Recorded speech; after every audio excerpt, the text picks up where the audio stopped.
All right, here's a couple of freshly sharpened to a mirror finish blades. Here's a Rhino, quickly becoming one of my favorite blades.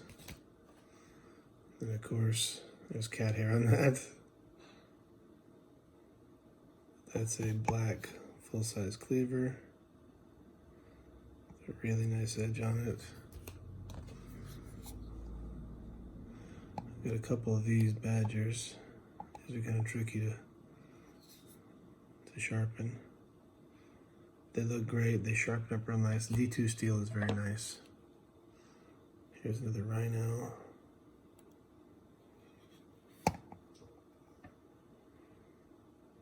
Nice edge on that.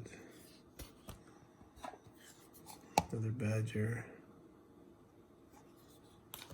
And this one's nice.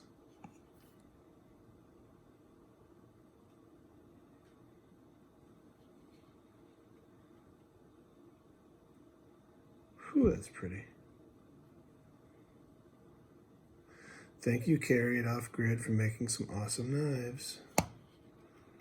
Give me plenty to play with.